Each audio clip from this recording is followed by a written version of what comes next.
Hello viewers, my name is Arvind and welcome back to my channel.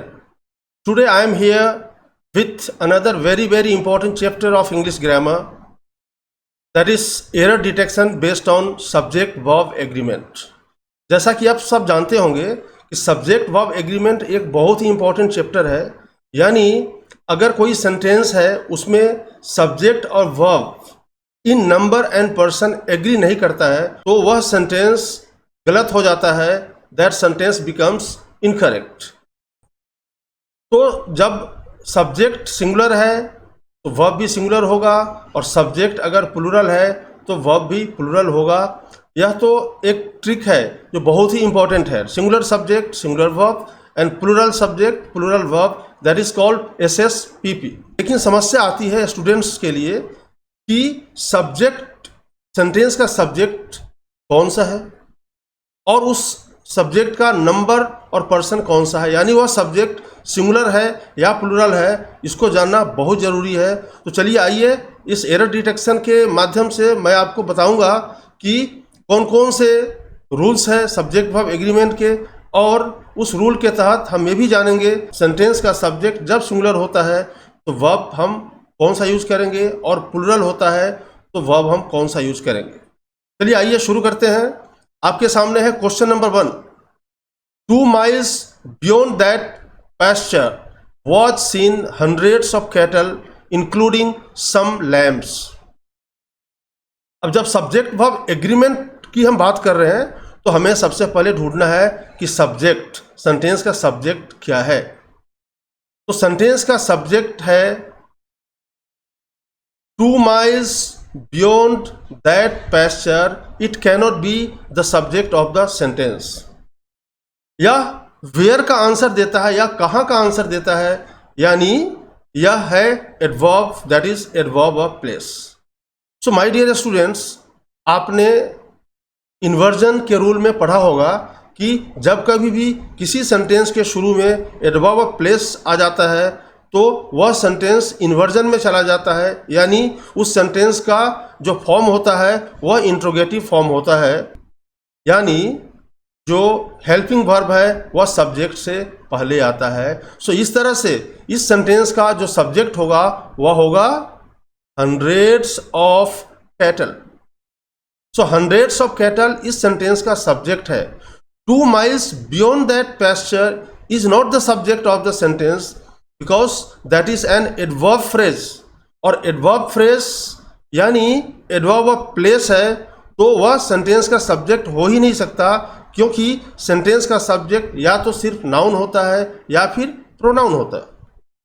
तो यहाँ पर inversion का rule लागू किया गया है और इन्वर्जन के रूल के तहत हेल्पिंग वर्ब सब्जेक्ट से पहले आता है और यहाँ पर है हंड्रेड्स ऑफ कैटल।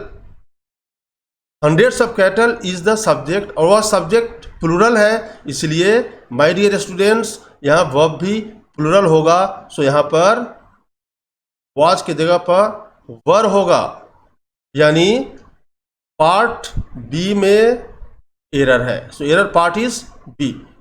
सो जब कभी भी एडवर्ब ऑफ प्लेस सेंटेंस के शुरू में आ जाता है तो वह सेंटेंस इन्वर्टेड हो जाता है और वहां पर कंप्लीट इन्वर्जन लागू होता है। कंप्लीट इन्वर्जन यानी हेल्पिंग वर्ब और मेन वर्ब सारे सब्जेक्ट से पहले आ जाते हैं। तो मैं समझता हूं क्लियर आपको हो गया होगा। अब आपके स्क्रीन पे है question number 2। It is noticed that the elite class have no soft corner for the downtrodden who are the real victims of the present social setup। अब यहां पर देखिए इस सेंटेंस में 2 क्लाउज है, यानी यहां पर एक रिलेटिव प्रोनाउन है जो कंजंक्शन का भी काम कर रहा है, तो 2 क्लाउज है। यहां हु आर है, बिल्कुल सही है, इस पार्ट में कोई भी एरर नहीं है। लेकिन चलिए आइए देखते हैं फर्स्ट क्लाउज में इट इज नोटिस्ड। यहां पर भी एक क्लाउज है, इट इज नोटिस्ड। जब सेंटेंस का सब्जेक्ट इट है तो सिंगुलर ही होता है और वर्ब भी सिंगुलर होगा, कोई प्रॉब्लम नहीं है। ये कंजंक्शन आ गया और उसके बाद में फिर सब्जेक्ट शुरू होता है द एलाइट क्लास। अब यहां देखिए द एलाइट क्लास, एक जो क्लास है वह हमेशा सिंगुलर होता है। क्यों? क्योंकि वह एक कलेक्टिव नाउन है और कलेक्टिव नाउन हमेशा सिंगुलर होता है। और वह अगर सेंटेंस का सब्जेक्ट है माय डियर व्यूअर्स, तो उसका वर्ब भी सिंगुलर होगा। और यहां पर हैव के जगह पे क्या होगा? हैज होगा। यहां पर हैज होगा। सो पार्ट ए में एरर है। Question number 3, Meena as well as some of her friends have fallen in love with Sonu who is the eldest son of a businessman. Now here Meena as well as some of her friends have fallen. अब यहां देखिए have fallen यह verb है। अब verb से पहले subject आता है, तो सब्जेक्ट कौन सा पार्ट है? एक मीना है, दूसरा सम ऑफ हर फ्रेंड्स है। सब्जेक्ट हम किसे मानेंगे? क्योंकि मीना सिंगुलर है और some of her friends plural है। तो माय डियर स्टूडेंट्स, जब कभी भी as well as with, along with, together with, guided by वगैरह से दो नाउन को हम जोड़ते हैं, तो फर्स्ट वाला जो नाउन है वही सेंटेंस का सब्जेक्ट होता है। और यहाँ पर फर्स्ट में मीना है जो सिंगुलर है, तो वर्ब भी सिंगुलर होगा। यानी हैव के जगह पे हम हैज यूज करेंगे। सो यहाँ पर पार्ट बी में एरर है। क्वेश्चन नंबर 4, मोर देन वन सक्सेसफुल कैंडिडेट। अब इसका सेंस तो बन रहा है कि मोर देन वन यानी एक से अधिक, लेकिन यह जो फॉर्मेशन है मोर देन वन, इसमें सब्जेक्ट हम किसको मानेंगे? मोर सक्सेसफुल कैंडिडेट या one successful candidate? So my dear students, यहां हम सब्जेक्ट मानेंगे वन सक्सेसफुल कैंडिडेट।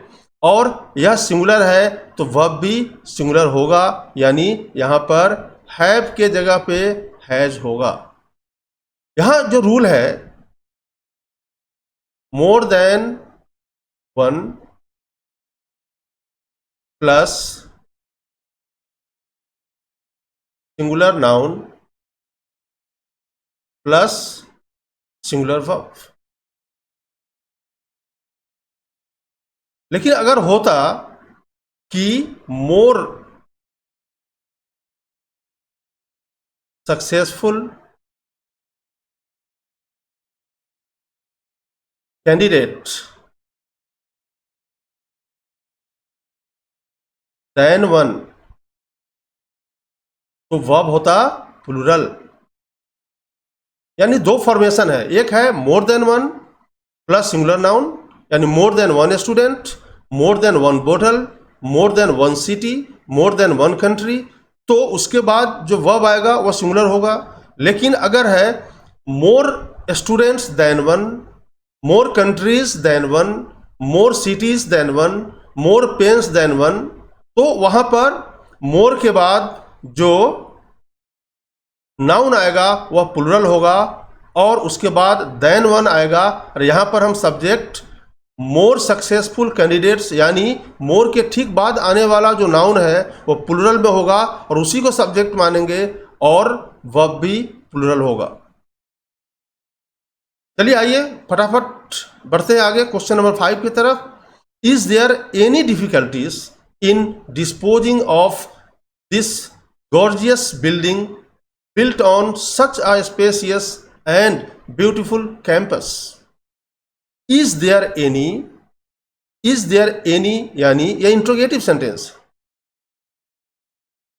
यह है इंट्रोगेटिव सेंटेंस। सो इंट्रोगेटिव सेंटेंस का जो फॉर्मेशन होता है वह उसमें हेल्पिंग वर्ब सब्जेक्ट के पहले आता है। तो हेल्पिंग वर्ब सब्जेक्ट के पहले है और सब्जेक्ट क्या है? देयर है। देयर एक इंट्रोडक्टरी सब्जेक्ट है। इंट्रोडक्टरी सब्जेक्ट बोलते हैं, यानी वह होता है there plus verb plus noun. और यह जो वर्ब होता है वह नाउन के नंबर पर्सन के अनुसार चेंज होता है। So here there is an introductory subject. So इसलिए इज देयर एनी डिफिकल्टीज, यानी डिफिकल्टीज तो होगा नहीं, यह सब्जेक्ट होगा सिंगुलर।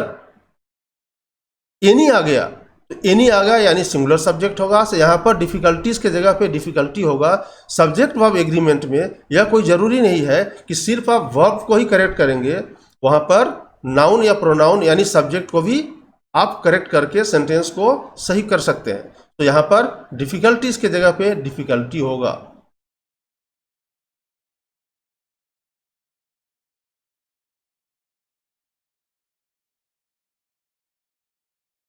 ए में option number A is the correct option.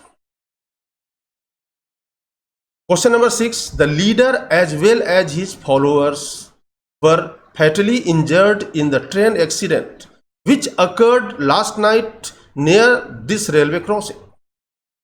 यहां पर एज वेल एज से दो नाउन को जोड़ा गया है, द लीडर को और हिज फॉलोअर्स को। द लीडर सिंगुलर है जबकि हिज फॉलोअर्स प्लूरल है।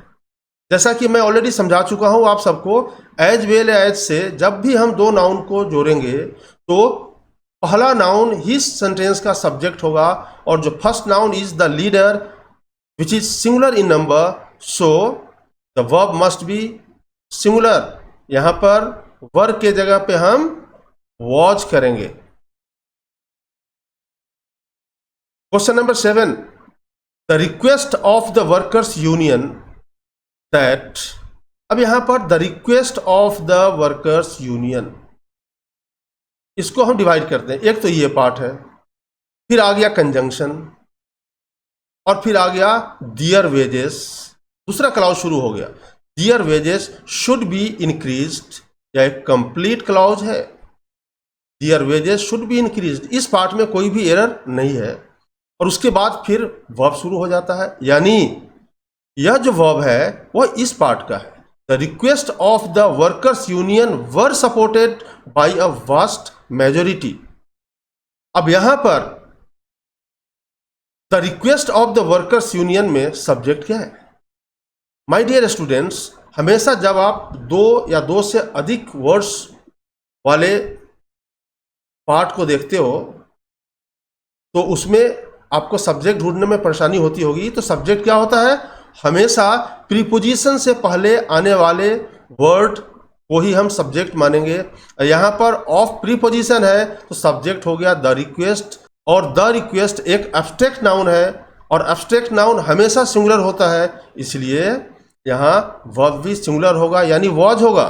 सो यहाँ पर वर्ब के जगह पे हम वॉच करेंगे। पार्ट सी में एरर है। Question number 8, along the northern frontier of India. अब हम बोलते हैं कहाँ, तो आंसर आता है along the northern frontier of India, यानी कहाँ का आंसर हमेशा एडवर्ब ऑफ प्लेस होता है। और जब कभी भी एडवर्ब ऑफ प्लेस, मैं पहले भी समझा चुका हूं, जब कभी भी एडवर्ब ऑफ प्लेस सेंटेंस के शुरू में आता है तो वह सेंटेंस इन्वर्जन में चला जाता है, यानी सब्जेक्ट से पहले सारा वर्ब को हम प्लेस करते हैं। और यहां क्या होगा? सब्जेक्ट है द हिमालयास, तो उसके पहले हम सारा वर्ब को डालेंगे। द हिमालयास प्लूरल है तो यहां इज नहीं आएगा बल्कि हम यहां पे आर यूज करेंगे। So along the northern frontier of India are seen the Himalayas mighty in their splendour. So यहां पर पार्ट बी में एरर है। Question number 9, the publisher says that. इस पार्ट में कोई भी एरर नहीं है बिकॉज द पब्लिशर एक सिंगुलर सब्जेक्ट है तो वर्ब भी सिंगुलर आया है, सिंपल प्रेजेंट है। अब यहां पर एक कंजंक्शन आ गया, उसके बाद दूसरा क्लाउज शुरू होता है, उसके बाद दूसरा क्लाउज शुरू होता है, और यह जो क्लाउज शुरू होता है एक इंट्रोडक्टरी सब्जेक्ट यानी देयर से शुरू होता है। तो देयर के बाद इज आया है, या देयर डिसाइड नहीं करेगा कि यहाँ पर इज आएगा या आर आएगा, बल्कि जब कभी भी किसी सेंटेंस का या क्लॉज का सब्जेक्ट देयर होता है उसे हम कहते हैं इंट्रोडक्टरी सब्जेक्ट, और उसके बाद आने वाला जो वर्ब होगा वह उस वर्ब के आने वाले नाउन के अनुसार चेंज होगा। सो उसके बाद जो आने वाला नाउन है क्या है? डिटेल्स है, यानी मेनी इंपॉर्टेंट डिटेल्स, और यह प्लुरल है। तो यहाँ पर माय डियर स्टूडेंट्स इज नहीं आएगा, बल्कि इज के जगह पे हम आर यूज करेंगे। पार्ट बी में एरर है। His politics is not good, so we have suggested to him that he should read Gandhi, Nehru and Karl Marx. My dear students, किसी भी सब्जेक्ट से पहले हम पोसेसिव एडजेक्टिव यूज नहीं करते हैं, जैसे इकोनॉमिक्स, जैसे मैथ्स, जैसे पॉलिटिक्स, जैसे फिजिक्स, जैसे स्टैटिस्टिक्स। हम इससे पहले पोसेसिव एडजेक्टिव यूज नहीं करते हैं, बिकॉज ये सारे सब्जेक्ट्स हैं। जब इनको हम एक सब्जेक्ट के रूप में लेते हैं तो हम इनसे पहले पोसेसिव केस एडजेक्टिव यूज नहीं करते। लेकिन इससे पहले अगर पोसेसिव एडजेक्टिव यानी my, his, her, their, are use करते हैं तो ये सब्जेक्ट नहीं होता है, they cease to be subjects, और वे हमेशा प्लुरल होते हैं, प्लुरल माना जाता है, और उसके बाद जो वर्ब आएगा वह भी आएगा प्लुरल। तो his politics are not good, politics यहां पे प्लुरल है, because here politics is not a subject.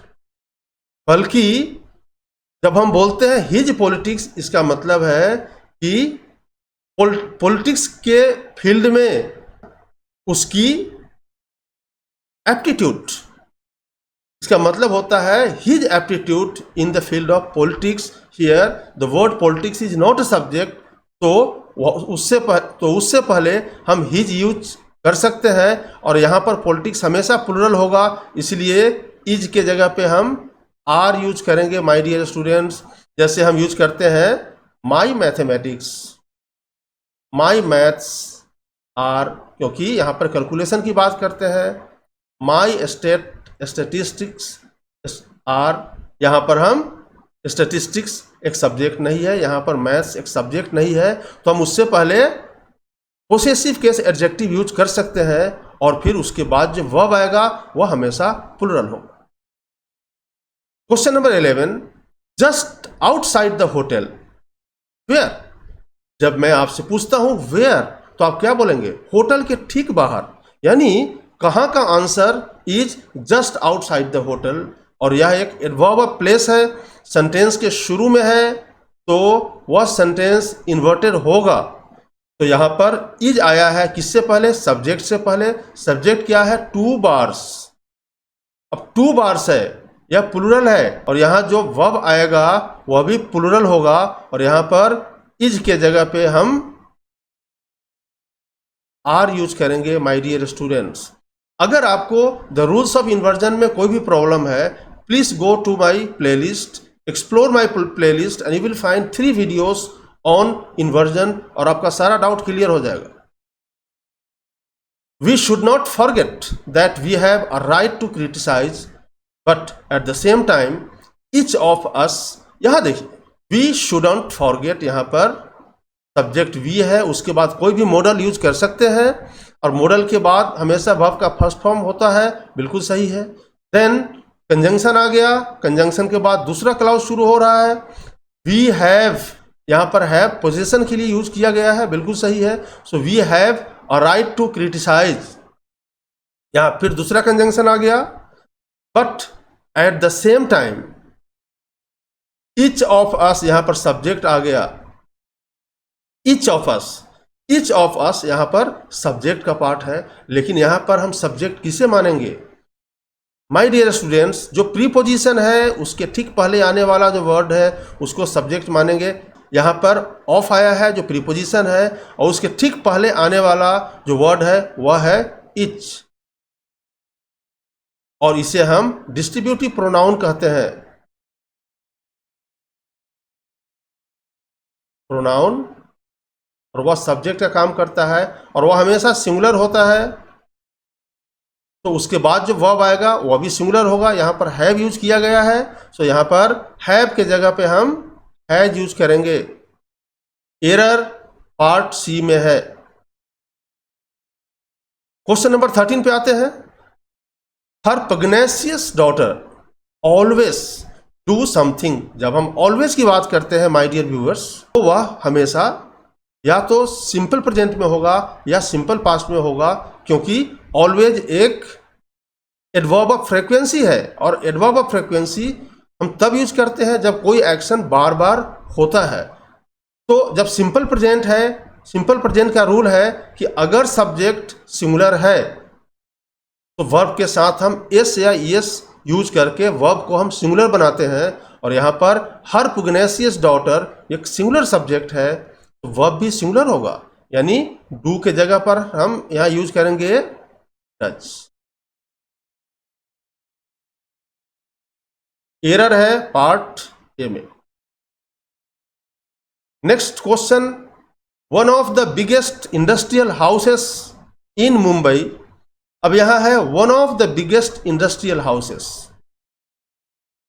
One of the biggest industrial houses इन मुंबई, ये पूरा सब्जेक्ट का पार्ट है। यहां जो वर्ब है इज है, और उससे पहले आने वाला जो भी है वह सब्जेक्ट का पार्ट है। लेकिन उसमें हम सब्जेक्ट किसको मानेंगे? तो प्रीपोजिशन से पहले आने वाले वर्ड को हम सब्जेक्ट मानेंगे, और प्रीपोजिशन से पहले वन है तो वर्ब भी सिंगुलर होगा, और वर्ब यहाँ पर सिंगुलर है इसलिए यहाँ पर नो एरर होगा। इस सेंटेंस में कोई भी एरर नहीं है। Answer is D. अब आते हैं क्वेश्चन नंबर 15 पे। Our head of the department assured us. Our head of the department assured us, simple past का क्लॉज है, बिल्कुल सही है। दैट कंजंक्शन आ गया। A series of lectures on Milton. अब यहां पर है a series of lectures on Milton, subject क्या है? प्रीपोजिशन से ठीक पहले आने वाला है सब्जेक्ट होगा, क्या है? A series. और माय डियर स्टूडेंट्स, सीरीज ही होता है, सीरी नहीं होता है, और यह हमेशा सिंगुलर होता है। तो वर्ब भी सिंगुलर आएगा, यहां पर वर के जगह पे वॉज आएगा। सब्जेक्ट वर्ब एग्रीमेंट का जो मटेरियल है मेरे प्लेलिस्ट पे है, उसे आप जरूर देख लेंगे। बहुत सारे रूल्स है उसमें, सारा रूल्स आपका क्लियर हो जाएगा। आगे आइए आते हैं। Next is question number 16। A body of volunteers. अब जब अ बॉडी ऑफ वॉलंटियर्स यानी प्रीपोजिशन है, प्रीपोजिशन से पहले अ बॉडी आ गया है। अ बॉडी हमेशा सिंगुलर होता है। एन ऑर्गेनाइजेशन, अ बॉडी, यह एक कलेक्टिव नाउन है और वो हमेशा सिंगुलर होता है, तो वर्ब भी तो सिंगुलर होगा, यानी यहां पर हैव के जगह पे हम हैज यूज करेंगे my dear students. So part A में एरर है। Question number 17। Each of the students whom I have chosen to take part। यहां देखिए, अब यहां देखिए whom एक कंजंक्शन आ गया। I have chosen, present perfect, I के साथ हैव यूज होता है, no problem. To take part in the cultural programmes to be performed in the city hall, यहां तक वो आ गया, कोई प्रॉब्लम नहीं है यहां तक। अब उसके बाद एक क्लॉज का दूसरा पार्ट शुरू होता है, यानी वर्ब से शुरू होता है, तो इसका सब्जेक्ट क्या होगा? तो सब्जेक्ट पार्ट है ईच ऑफ द स्टूडेंट्स। यहां पर प्रीपोजिशन से पहले हमने ईच यूज किया है, ईच हमेशा सिंगुलर होता है, तो जो वर्ब आएगा वह भी सिंगुलर होगा, यानी आर के जगह पे हम इज यूज करेंगे। पार्ट सी में एरर है। Question number 18। Everybody among the businessman. अब एवरीबॉडी अमॉन्ग द बिजनेसमैन वर, यहां पर वर्ब आ गया। देखिए आप सबको एक बहुत ही अच्छा मैं ट्रिक बता रहा हूं कि सबसे पहले whenever you are solving a problem based on subject verb agreement, the first thing you have to do is to find out the verb, and once you find out the verb then you try to find out the subject, और verb से tick पहले आने वाला जो पूरा part है यह subject होगा। और इस सब्जेक्ट में देखना है कि प्रीपोजिशन कहाँ है। प्रीपोजिशन यहाँ पर अमोंग है, इट इज ए प्रीपोजिशन, तो उसके पहले आने वाला जो वर्ड है वही सब्जेक्ट होगा। और एवरीबॉडी हमेशा सिंगुलर होता है तो वर्ब भी सिंगुलर होगा, यहाँ पर वर के जगह पे वॉज हो। Question number 19, most of the news, most of the news, ये जो मोस्ट है, मोस्ट ऑफ द, उसके बाद सिंगुलर नाउन भी आता है और प्लूरल नाउन भी आता है। मोस्ट ऑफ द के बाद सिंगुलर, इसका ड्यूअल रोल है, या सिंगुलर के लिए भी यूज होता है और प्लूरल के लिए भी यूज होता है। तो मोस्ट ऑफ द न्यूज, यहां पर जो न्यूज है वह हमेशा सिंगुलर होता है। न्यू का न्यूज नहीं बना है, बल्कि न्यूज का एक अपना आइडेंटिटी है और वह हमेशा सिंगुलर होता है।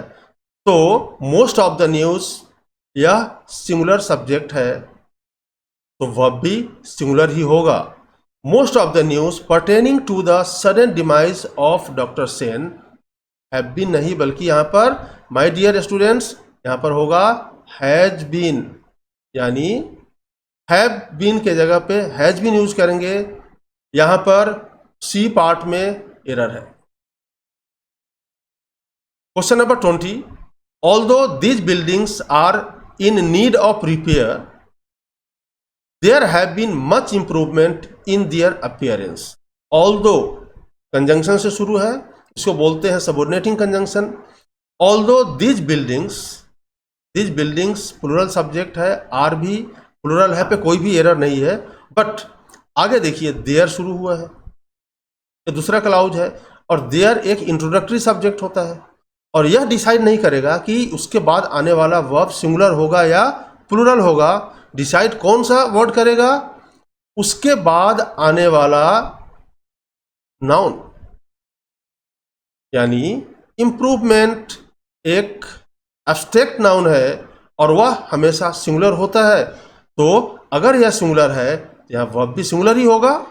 तो यहां पर हैव के जगह पे हम हैज यूज करेंगे my dear students.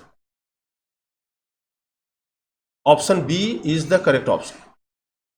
Question number 21, he often says, subject ही है और सेज है, सिंपल प्रेजेंट है, बिल्कुल सही है। यहां पर कंजंक्शन आ गया, it are these option films that lead to. यहां पर इट एक इंट्रोडक्टरी सब्जेक्ट है, लेकिन इंट्रोडक्टरी सब्जेक्ट सिर्फ इट नहीं बल्कि देयर ही होता है, और यहां पर इट के बाद में वर्ब आएगा और उसके बाद में सब्जेक्ट आएगा। सब्जेक्ट के अनुसार वर्ब चेंज करेंगे हम। सब्जेक्ट अगर सिंगुलर है वर्ब सिंगुलर होगा, सब्जेक्ट अगर प्लूरल है तो वर्ब भी प्लूरल होगा। लेकिन इट एक इंट्रोडक्टरी सब्जेक्ट है, उसके बाद जो वर्ब होगा उसका नंबर पर, उसका जो उसके बारे में डिसाइड इट करेगा कि वह सिंगुलर होगा या प्लूरल होगा। यानी इट हमेशा सिंगुलर होता है, सो उसके बाद जो वर्ब आएगा वह भी हमेशा सिंगुलर आएगा। सो यहां पर आर के जगह पे इज आएगा। This is the basic difference between two introductory subject.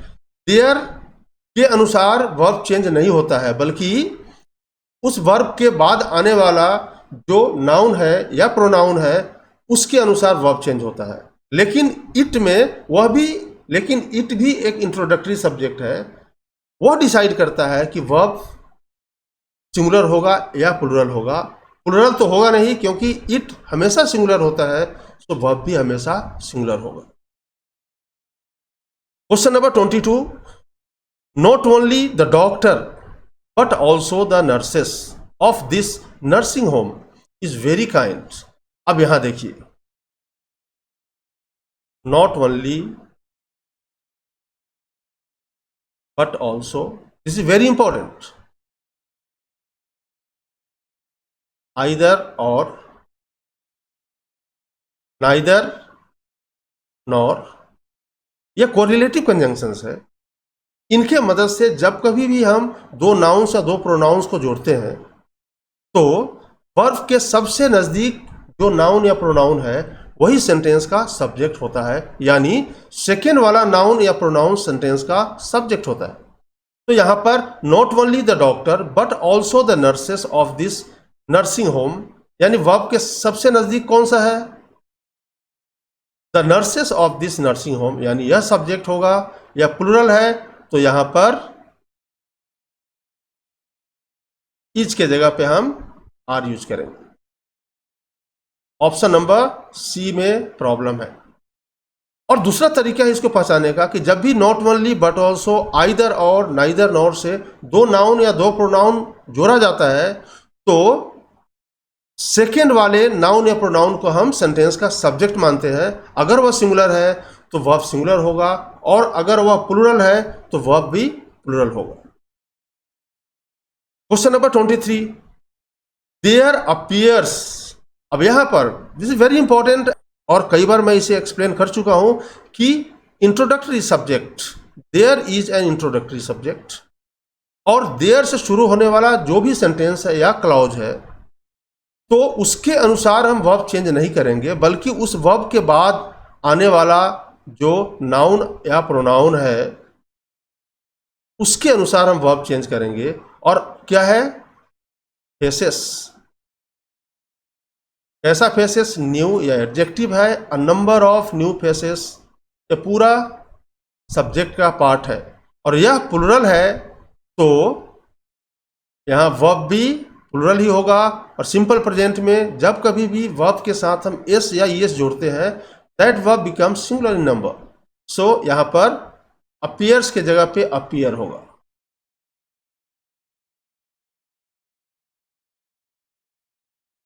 A part में प्रॉब्लम है। Question number 24, the teachers face the same problems in their day to day lifes. The teachers face the same problems in their day-to-day lives। बिल्कुल सही है, यहां तक कोई problem नहीं है।